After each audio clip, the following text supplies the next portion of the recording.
Yo guys, just before I start this video, I just want to let you guys know that once Jacked YGO hits 1,000 subscribers, we will be giving away this brand new mat along with this mint condition Ultimate Rare Hako 5 racks, OTS 15, and like I said, this mat, these will both be given to a random winner upon Jacked YGO hitting 1,000 subscribers. When that happens, I will make a video, and as long as you're a subscriber, you comment on that video. And yeah, then you'll be entered into the giveaway upon that time being. So yeah, just wanted to let you guys know that, and let's jump right into the video. Yo, what is going on, guys? This is Jacked YGO here today, and we're coming at you with my updated deck list for post-bode format.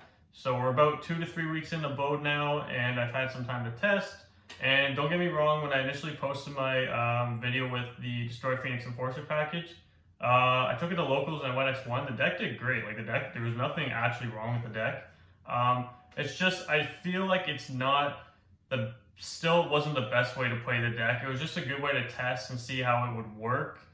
Just something new, right, to switch it up a bit. And like I said, guys, don't get me wrong, there's nothing wrong with it. The package performed well in the Celestial draw and everything is amazing.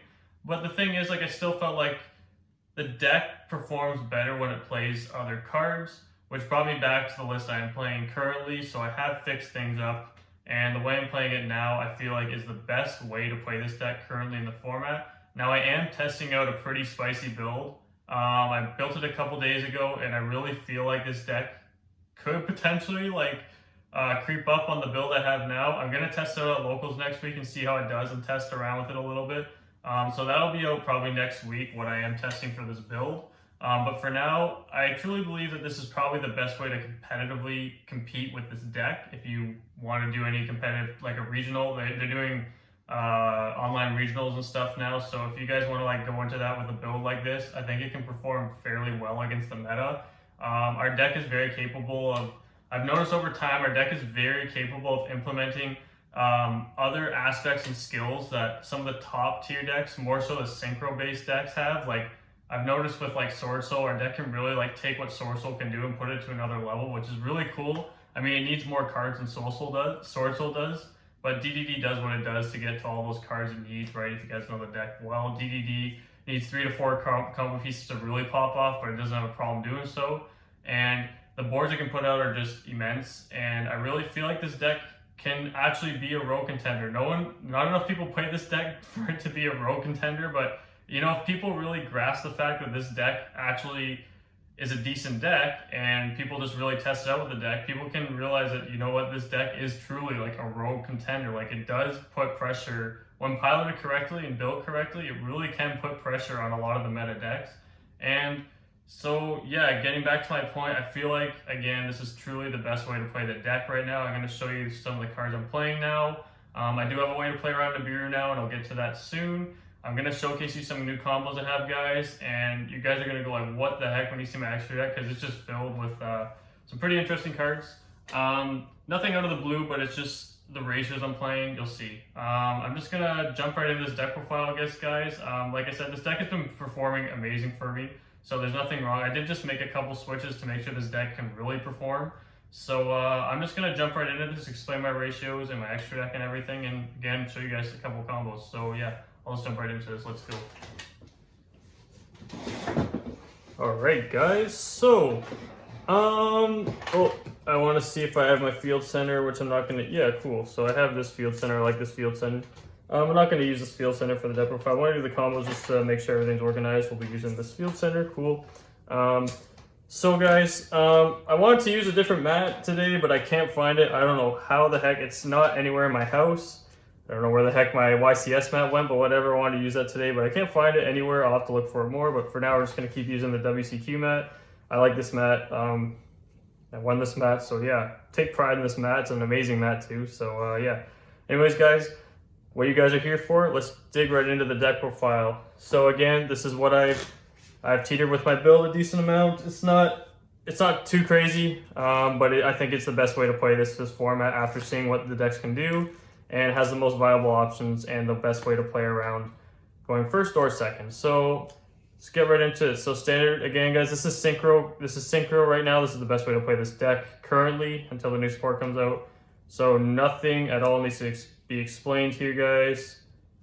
15, a total of 15 for 3-ofs. Kepler, Slime, Swirl Slime, Necro Slime, Lamia, Copernicus. Copernicus is your Foolish Burial plus a body. So this is 100% a 3-of. Shouldn't play anything less.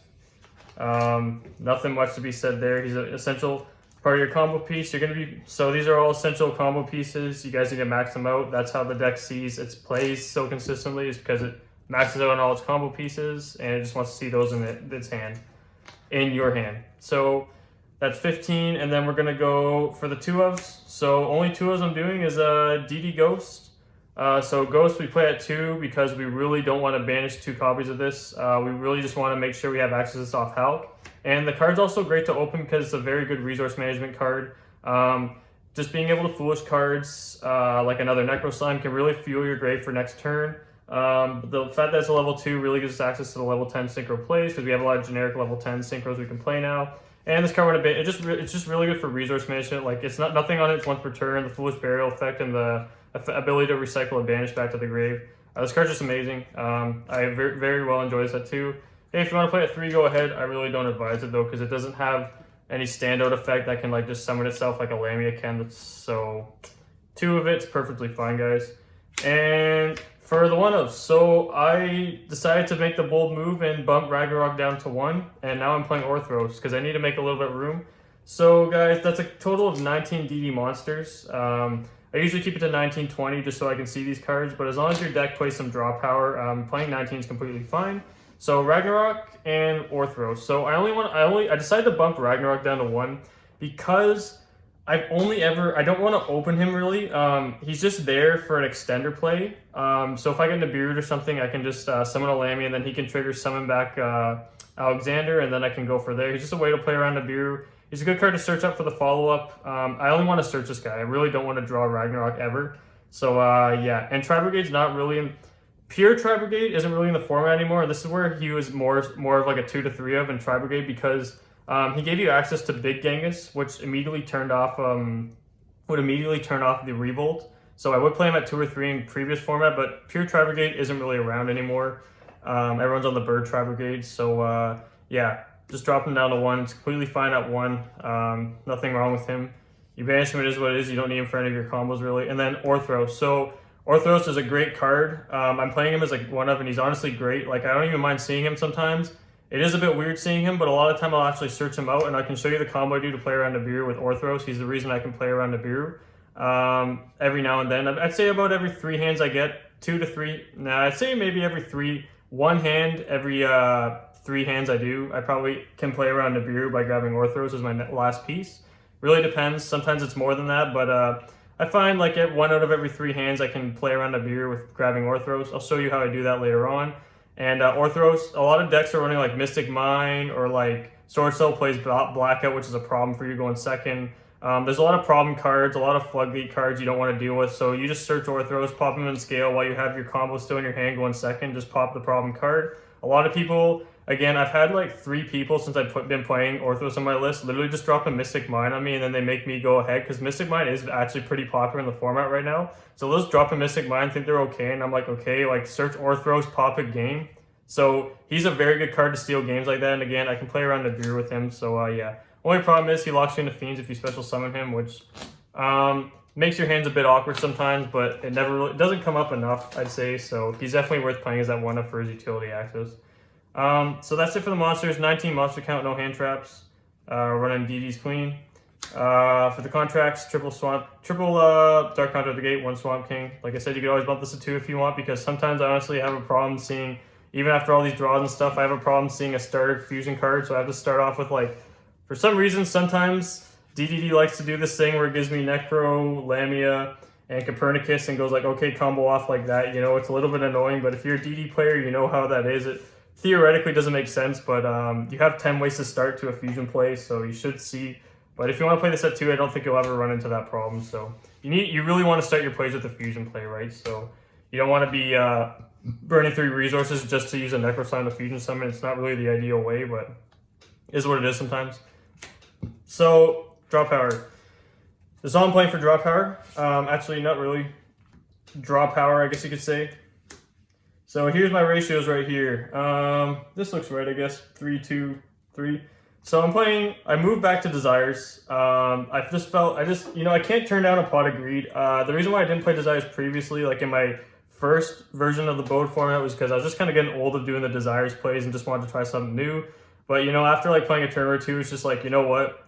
No, I miss Desires. Like the plus, it's a Pot of Greed in this deck. You don't really care what you banish. Sometimes it can really bite you, but that's like Desires in any build. Desires just being a +1 is just way too good. It's just a Pot of Greed for your deck. And then Jack in the Hand. So I'm essentially playing five starter cards. Jack in the Hand isn't necessarily a starter card, but the thing is with Jack in the Hand is that the deck's consistent enough to have like enough combo pieces, and then Jack in the Hand is just that last piece you need really.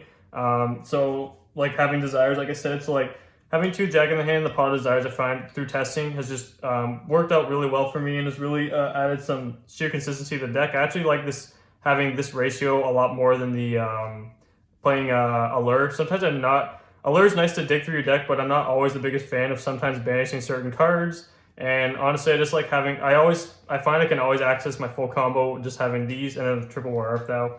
And again, War Earth Thou is just a great card. It's just another way to play around hand traps too. Like if you get like hand trapped on your Kepler or whatever, you can just go War Earth Thou. You open 2 War Earth Thou. It's like, all right, just grab 2 level 1s. You have all your combo pieces pretty well as long as you have access to fusion plays. So yeah. And War Earth Thou synergizes really well with Instant Fusion. I'll just show Instant Fusion here because War Earth Thou, Instant Fusion, War Earth Thou are like 2 peas in a pod, man. This card is just, it's still super good. Going second, it really can put pressure on board because it can literally shut out most people's boards. Like, you can turn off 2 negations with like Sword Soul where they have Shishao and the Baron, and then you can just be like, okay, like use a monster effect. You know what I mean? Like going second, this card's just really good. It just puts a lot of pressure. But it's more so going first. You just stop your hand traps, and then War Earth Thou just grabs you a Kepler because you have a normal summon. And all the time I'll just use Instant Fusion, special summon the Millenniumize, and then I'll link it off with the Cross Sheep, and then I use Millenniumize as another form of interruption. It's really strong that way, so yeah. So on to the hand trap hate. I'm still going like this, mainly because a lot of people at my locals are still on a bunch of hand traps. It really depends where you go. Some people in the format are really starting to think hand traps just aren't that great. Like a lot of people are playing around talents, but it really depends. Like my locals, no one really plays around talents. It really depends where you go. Hand traps are really prevalent at my locals. I'll always be able to resolve this, I find. And it's DDD. Like you can lose to an Ash. In theory, you can lose to an Ash, so you still should be playing 3 of this, I find. And it's just so good. Like if they do a dumb, like Veiler's very popular right now. So if they Veiler or Kepler and you have your combo, it's so devastating. Like you literally win. It's literally a performance card. Like it judges performance hard because if you like just straight up normal summon a Kepler and they decide to go Veiler and you've got like your pieces all ready to go in hand, like Lamia, Necro Slime, Swirl Slime, which does happen.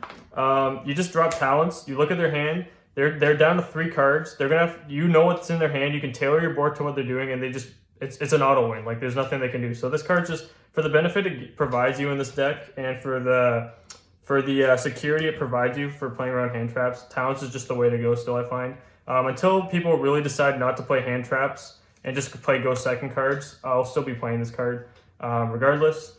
And call by, I already explained Instant Fusion, and then call by.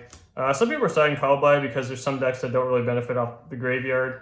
Is what it is, but again, like I said, this is just another form of interruption going if I go first and open this and don't use it, or it's just a way to protect me from hand traps. Like I have 5 answers to hand traps, I'm not sweating, you know what I mean? So, and the deck can play through the sheer consistency, can play through hand traps pretty well.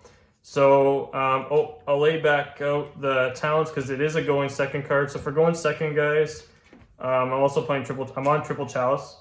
Chalice is literally the best tech card of the format right now. This card is just it's better than it was last format, so I bumped it to 3. Part of the reason why I cut the Ragnarok was to add in the 3rd Chalice, because this card is just bonkers, man. Like this card, if you have 2 of them, you're literally turning out most boards, and it's just the best 1-for-1 trade-off I find right now. And just having like talents again is like another good going second, but this card going second is just nuts. It really assures that I can pop off usually, and going first too. Crazy Interactions going first. If you kind of brick, you can still at least set this. Or there's a lot of times where like you can still combo off and just set the Chalice, and even if they Dark Ruler you can still activate Chalice, and then Siegfried can turn off the Dark Ruler. You just target Siegfried, and then Siegfried will chain and then target the Dark Ruler, and then that is what it is. Chalice just saves you. Chalice and Siegfried will just save you from a Dark Ruler all day. So Chalice, definitely the best tech in the deck I find right now. So yeah, and I'm gonna let you guys guess what this last card is on my 40 card deck. I'm gonna give you 5 seconds to guess. Okay, ready, go. 1, 2, 3, 4, 5. Okay, if you didn't guess it's a 1-for-1, then you suck. I don't know. You're just unjacked. You're not jacked. You're just unjacked if you didn't guess that was 1-for-1 as my 40th card. So for 40 card solid list, guys. Let's get right into the I believe it's 40 card solid anyways. From when I last counted, but yeah. So I actually didn't count. I haven't counted in a while, so quote me if I'm wrong, but I'm almost 100% positive that's 40. Extra deck. Fusions, double Genghis, 1 big Genghis, 1 restrict, standard, same as always. These are necessary, 2 Genghis, 1 big Genghis, restrict, not much to say about them. Restrict is still not as good as it was last format, because against Tri-Brigade, this card just utterly destroyed Tri-Brigade. It wasn't even funny. And but now it just protects you from hand traps, and then you can revive it with a Cross Sheep. Whenever I have instant fusion, I always try to revive this with Cross Sheep, because it's another form of interruption. Can essentially just give me a 4th form of interruption before my Hulk play. Like, it's actually just nuts.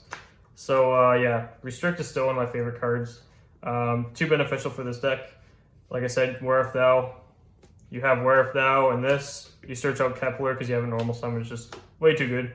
Fair trade-off for the 1,000 life points. Only level 7 synchro I'm playing is Alexander. Very standard. Level 8 synchro, Siegfried, Crystal Wing, and the new addition that I just put in like as of now pretty much was the Chaos Ruler. I miss this card too much. I find I switched this out for Savage Dragon. This card just has a lot of better utility because it allows follow-up for better OTK, better plays. This gives you access to a Satellite Warrior and your follow-up too if you haven't used it on your opponent's turn. And this card also gives you like, yeah, like it just works too well. Like if you're in a tight spot, you have a weird hand, or you've been hand trapped a decent amount of times, you can just summon this card. You can usually mill really good cards, and then you can just have access to it's just really good for tight situations, and you'll know why I'm still playing this guy.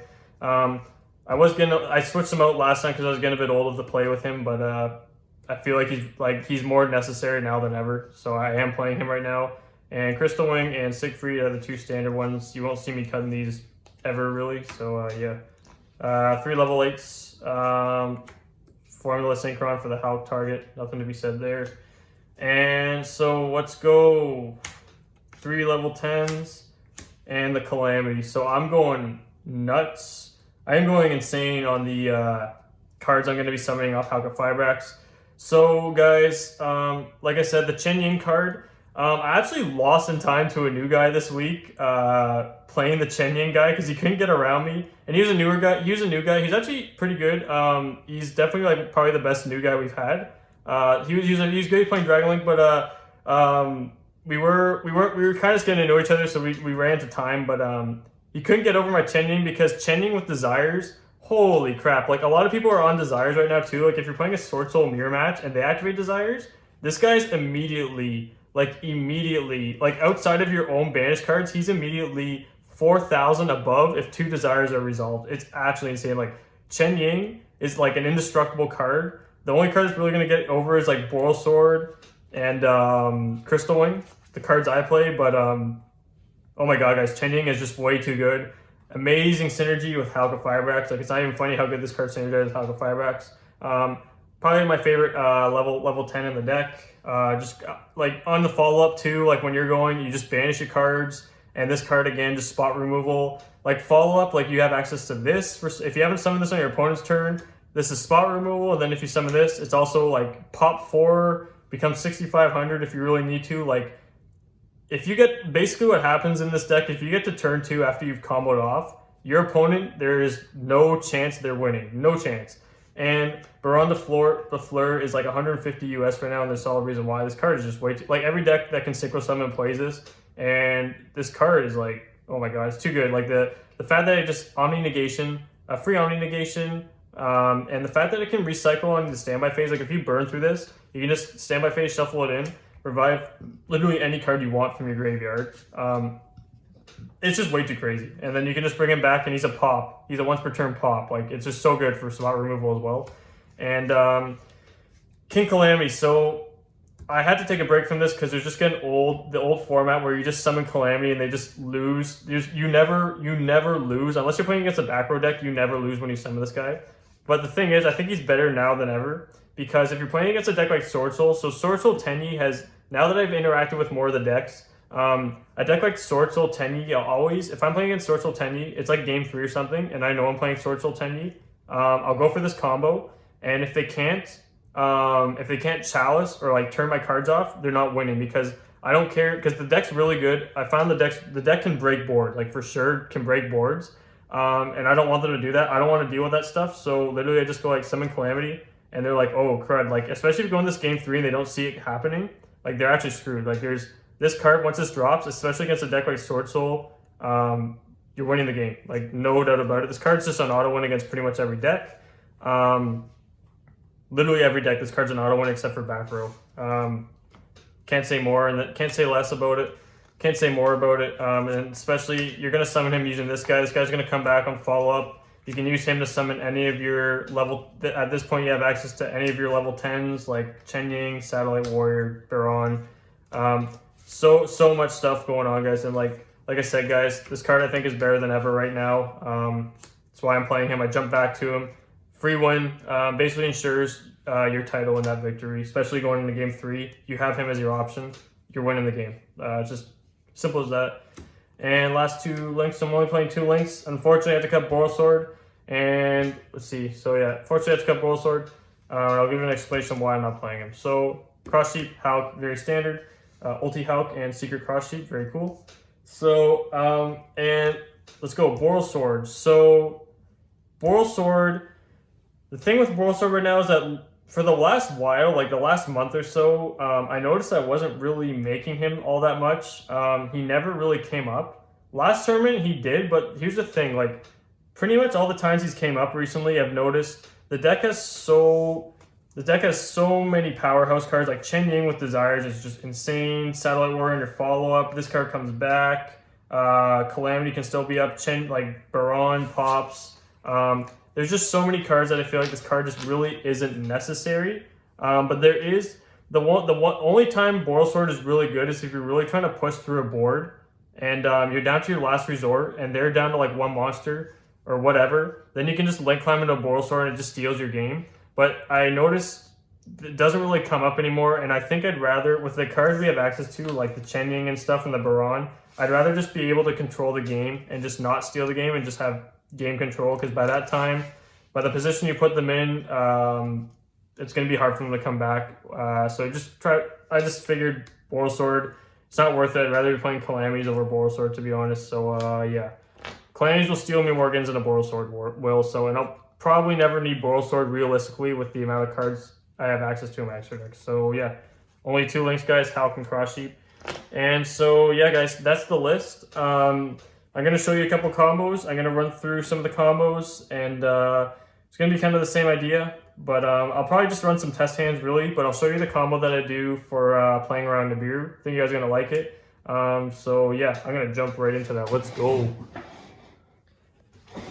Whew. All right, guys, let's jump right into this. So, 4-card Anti-Nibiru combo. Here it is. So, the thing is, it's weird to play around Nibiru because I feel like Nibiru isn't as amazing this format, but it'll still see play. So, if you want to play around Nibiru and you're scared of getting Nibiru, I think Dark Ruler is a bigger threat this format, but people, like I said, people are still playing Nibiru. I think everyone will still have it on their side and stuff like that. So, if you want to play around Nibiru, this is the hand to do it. So, this hand seems kind of wild because it's a gate plus 3 pieces, but guys, like as I just showed you guys, you can open stuff like Where Art Thou's, Jack in the Hand, Desires starts you off with 6 cards, and you play 3 of all these cards. So it's actually not too hard to get to these. Like I said, it comes up maybe every 3 hands you can get this. So it is reasonable for what it is. Like I said, if you do see it, I'd probably try and go for it because the board you put up is still enough to just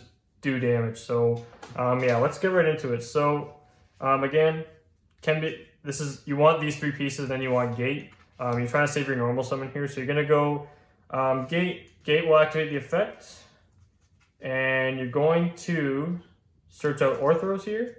So you're gonna search Orthros here. He's gonna be your normal summon. You can't special summon him. That's why it's a little bit harder to do this combo, because you'll lock in the fiends. We're gonna go Swirl Slime effect, the fusion summon. The Swirl Slime will summon Genghis, and I have done this combo a couple times to play around Nibiru. Like last locals, I did it 3 times in 4 matches, so it does come up. So gonna banish Swirl Slime, special summon the Lamia. It's gonna trigger the Genghis, and special summon the Necro Slime. And then you're gonna normal summon Orthros, because again, unfortunately, guys, Orthros isn't gonna be as good until the next form, but he's still amazing right now to be that utility spell and trap pop, and he's just gonna be a good level 4 tuner to normal summon. So you're gonna synchro, and you're gonna go into a level 10. Straightforward Baron. So yeah, you're gonna summon Baron. Big surprise. He's the way you're gonna play around Nibiru. So Baron, you can make Baron on your 5th summon by just normal summoning the Orthros, and that's why I think you should be playing Orthros, alongside the fact that he just gets rid of cards like Mystic Mine, and a lot of decks are playing a lot of back, even combo heavy decks are playing back row. So I think he's just great right now. But anyways, we're gonna link 2, and we're gonna summon Cross Sheep here. So on Cross Sheep summon, we're gonna go Necro Slime. Necro Slime's gonna fusion summon. We're gonna use the other copy of Genghis. And we're gonna go for, let's see, where is he? Oh, here he is. Gonna summon Genghis in the zone that Cross Sheep's pointing to. We're gonna go Cross Sheep effect. Triggers, summons. So Baron now, since Baron is pointing to the Cross Sheep, Baron is boosted to 3700. So is Genghis, so are all these. So Cross Sheep, who cares? These 3 are gonna leave, but Baron is a 3700 beat stick right now. You're gonna link these 2 off. And you're gonna, Hulk's right on the top. You're gonna summon Hulk. Hulk's gonna use his effect. Now, it depends what you want to summon here. If you want to summon Crystal Wing, you can summon another copy of Lamia. But if you want to summon something like, if you want to be more versatile, you can summon the Ghost, so he can have access to sending another copy of Lamia. And you're gonna synchro 2, and you're gonna summon Siegfried. So Ghost's gonna use the effect to send another copy of the Lamia. So now you got 2 Lamias engraved for the follow-up. DD Ghost, Genghis. You don't have access to a Swirl or a Necro, which is a little bit unfortunate, but it is what it is. You have the gate for the next turn. But yeah, guys, so this is the combo to play around Nibiru. It's still great. It's still negate, and a Hulk, and you're safe from Nibiru. So yeah, it is what it is. But they're gonna go. You got Spell and Trap, Omni Negation, and then Hulk can tag itself out. You have another card in your hand, so you're gonna go Formula. Formula's gonna go ahead and draw. Then you're gonna draw, and it really depends what you want to go into here. But more than likely, you can use a Satellite for 2 here. Or you can summon the Chen Yang. It's up to you. Depends what you're playing against, but I think more than likely the Satellite Warrior is going to be the best option. You can summon Satellite Warrior. Satellite Warrior has 2 pops. So you're going to start off your next turn with 3 cards in hand and a gate search.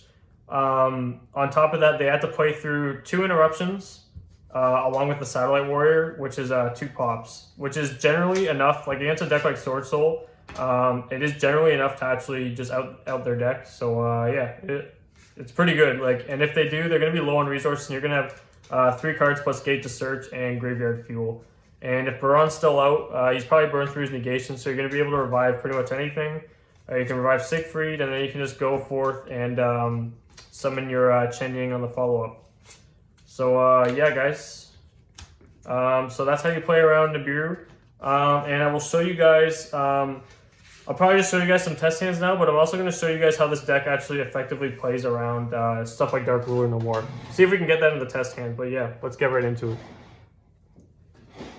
Okay guys, so we're going to do some test hands here. So this is the cards that I just had from that the Nibiru combo. Deck is still in complete order here, so we're going to do a little bit of shuffling. Going to place these all back on top. And we're going to do some shuffling here. So do some waterfalls, shuffling, whatever the hell it is. I don't know. So these will just be test hands. I want to see if I can get. I'll probably do 3 test hands to show the deck's consistency rate, to prove to you guys that this is probably the best way to play this competitively. But that is in question because the build I have going right now that I am testing is actually coming out pretty phenomenal. Gonna be a secret up until next week. So yeah, but for now, this is definitely the way I'm most comfortable playing this deck, as this is the way I've been playing this for a while now with desires and stuff. But yeah, I'll show you, try to prove out the consistency for you guys. And hopefully my shuffling was alright. So let's see what this is. I'll also show you guys how this deck will effectively play around Dark Ruler no more, as Dark Ruler is actually being mained in quite a few decks now. So yeah, as it is the best board breaking card right now. In question with Forbidden Droplets, but Dark Ruler, I think in general, is probably just the most effective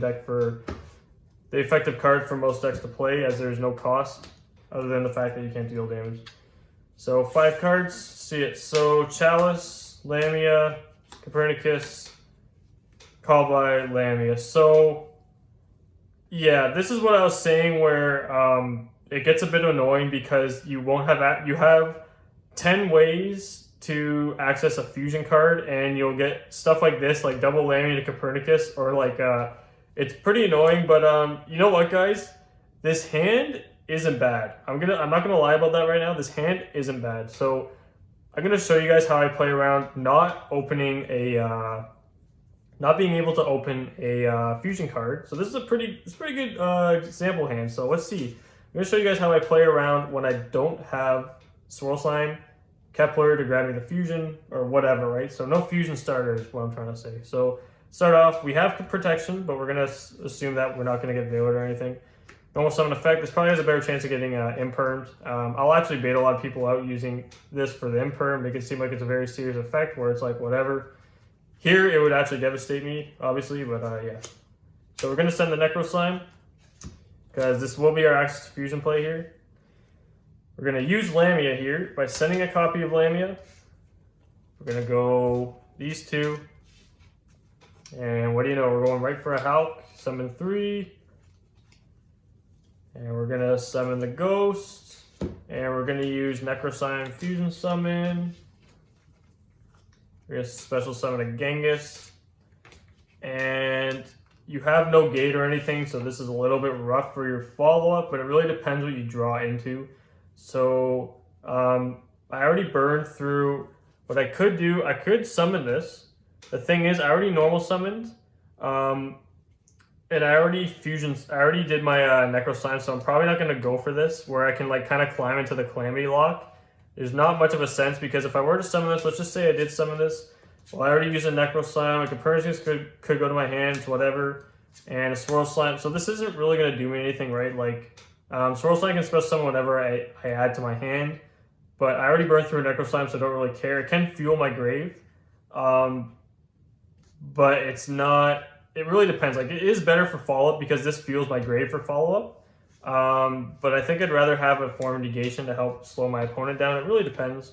So it isn't the worst place to go for a Chaos Ruler, but I'm just going to play it safe and just say, hey, I'm going to summon Siegfried. People are main decking Lightning Storm, so maybe pop him in defense position. It's not a huge thing.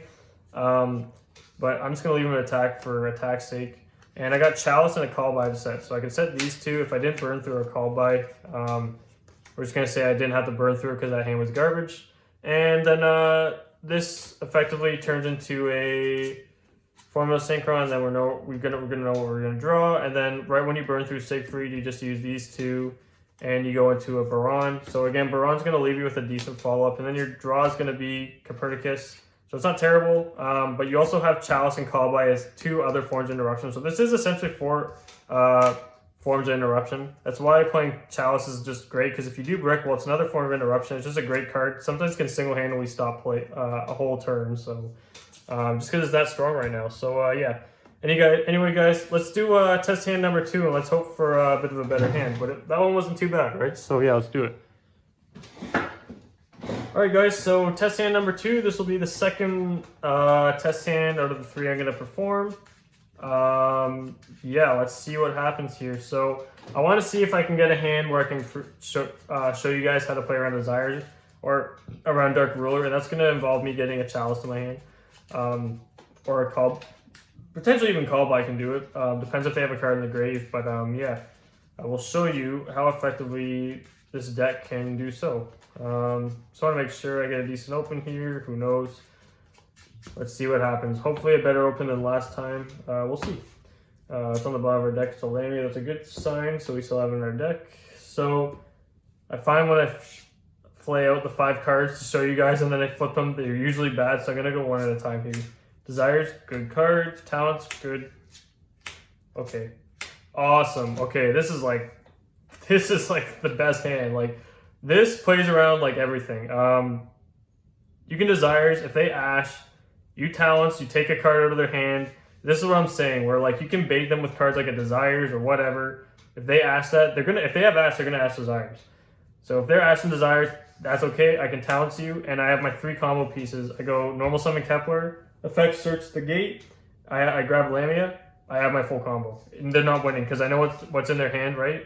I know what's in their hand, and I can tailor my board towards that, whatever they're playing, and they're gonna be down to 4 cards when they draw against my 4 interruptions, or just a straight up 2 interruptions and a lockout. Like, it is what it is, right? So we're gonna pretend they don't have hand traps though, even though like I just showed you guys this hand fully plays around hand traps. So yeah, how was it laid out before? Like this. Okay, so we're gonna go ahead, start off with Desires. I usually start off with Desires here, just because I don't just go like this, search out. Generally, the reason why I'm gonna start with Desires is like, yes, I am risking banishing 3 copies of a Lamia here, but the thing is, if that did happen, I can still search out a Ghost, which isn't the end of the world.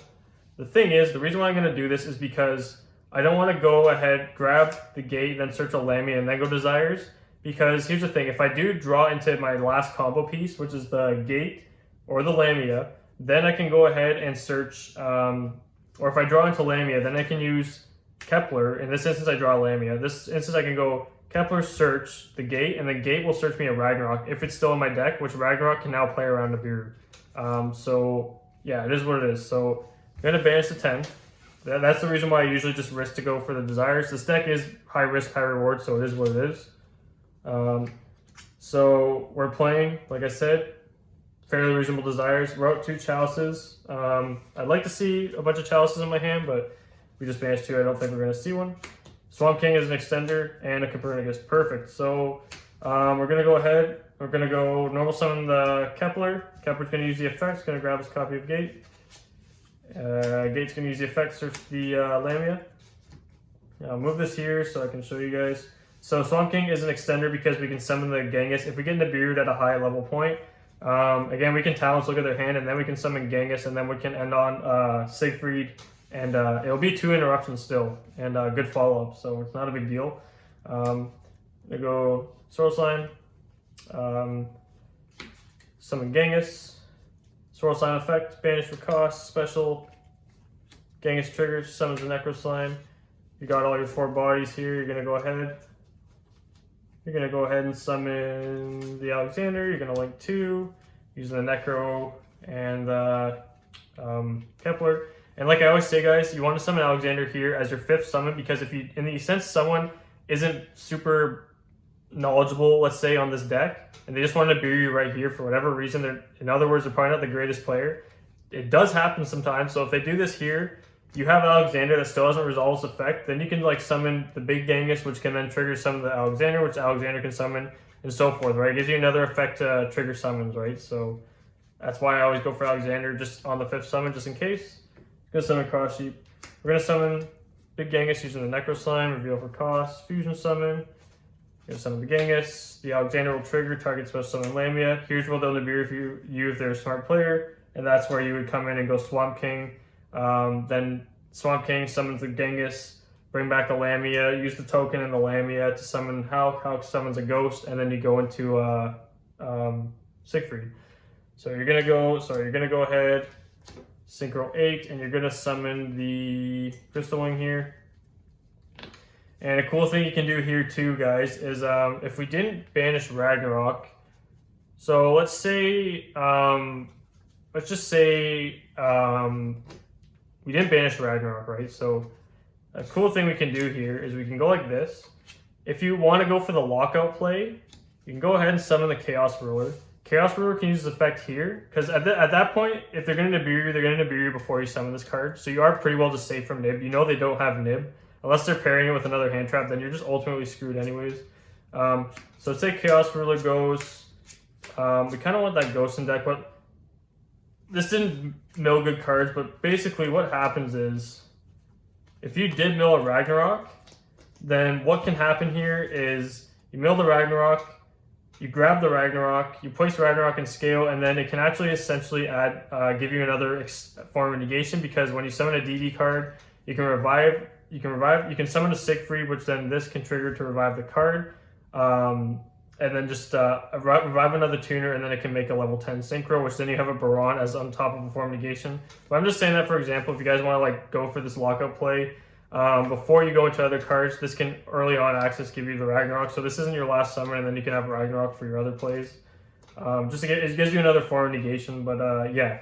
So anyways, moving on, we're just going to go for this combo.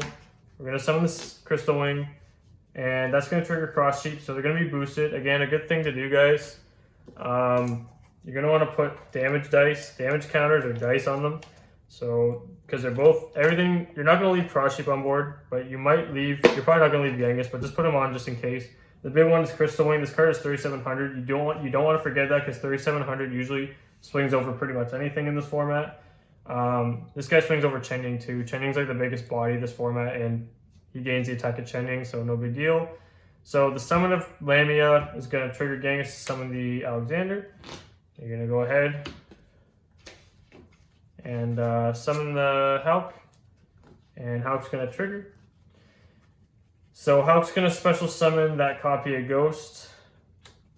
You're going to summon Ghost, and you're going to go Lamia effect here, sending for cost special, and you're going to banish, and you're going to synchro, and you're going to go into a Siegfried, so spell and trap negate, monster negate, and then you're going to go ahead and use these two. You're probably going to want to do this first actually before you trigger the Lamia, so you can send another copy of Lamia if you still do have one in your deck after the Desires, because then when Ghost hits grave, it can then hit the Lamia, then after you can summon the Siegfried. Let's say we just did that and this is just in the grave, just for not going through our deck's sake. And you got some enchanting. So you got the two negations, and then this tags itself out to become a formula, and then you're probably going to trade off the formula. The formula's going to draw, so you're going to have the 3 cards. Probably going to trade off the formula with this, more than likely for the Baron de Fleur. Probably place Baron de Fleur because you're not playing any links. You already exhausted all your links, so yeah. And then Chen, like I said, when you banish the Hulk, you're going to want to hold your Hulk. I explained this in my last video, but you're usually going to want to hold the Hulk till they set up a little bit of a board, because you already have 2 negations, so you're not too concerned. You're going to want to set up the Hulk so they have a decent card in the graveyard and a card up front.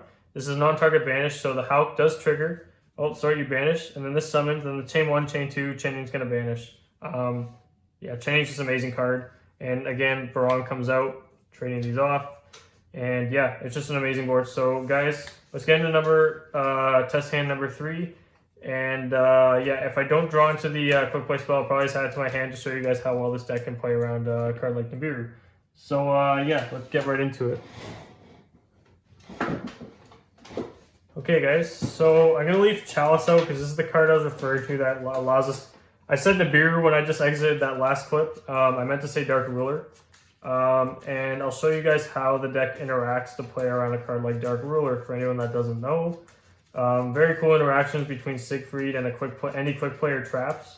And I will show you that right about now, as long as this hand's pretty good.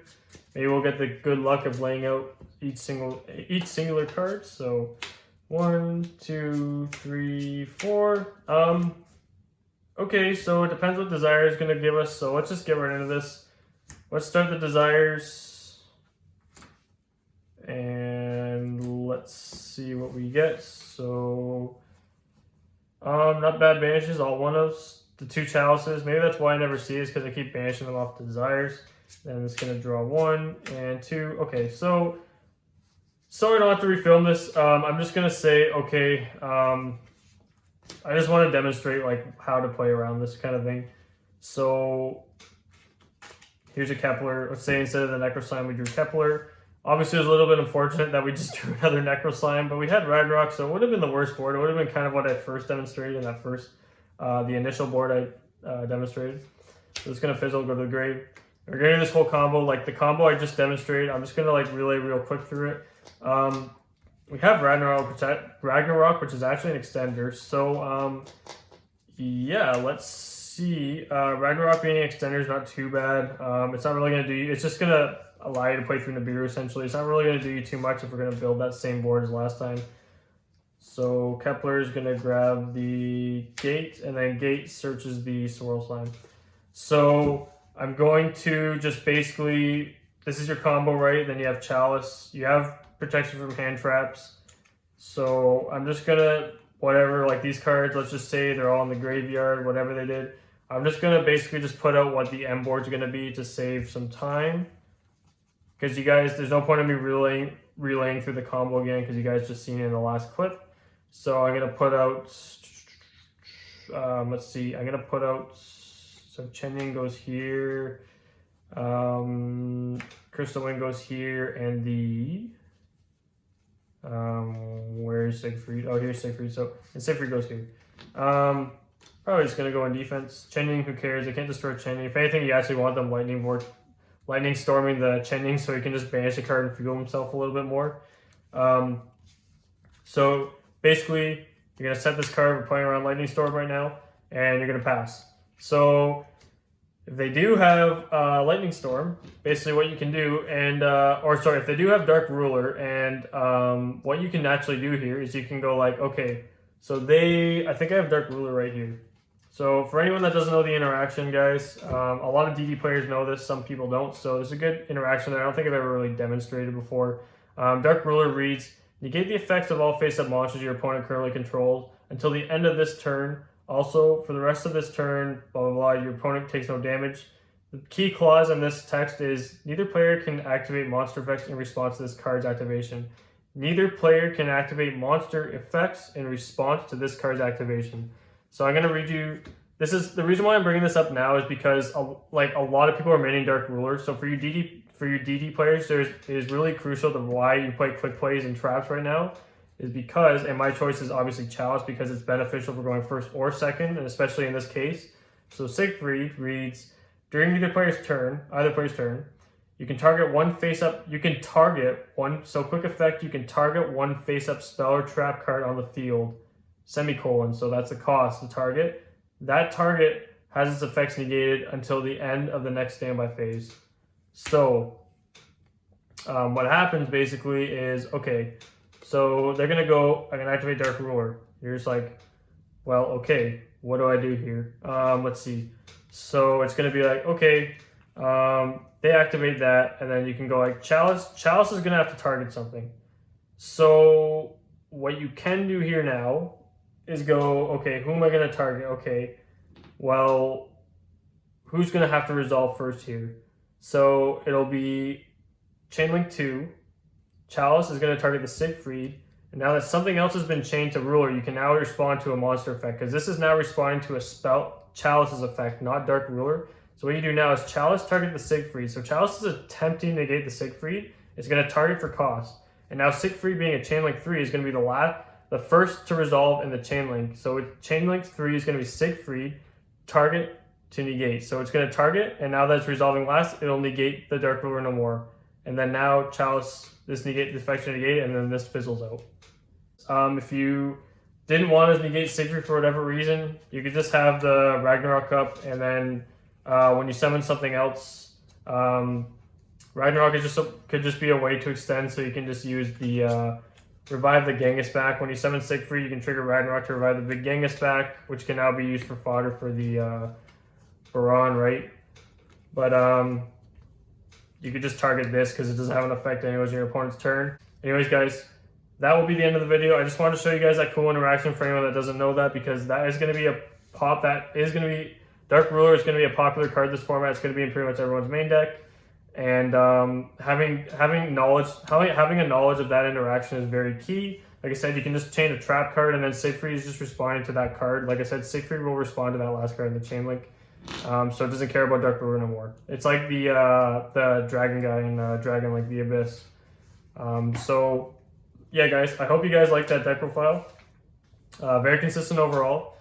And Chalice is just an amazing card this format, so I'm really glad I could fit this in at 3 along with the talents. And yeah, just overall very impressed with how this deck performed. And I will see you guys next week in my updated list and seeing how that will work out. I think it's actually going to work out very well, so I will see you guys next week. Probably going to take locals with it, so yeah. See you guys next week. Peace.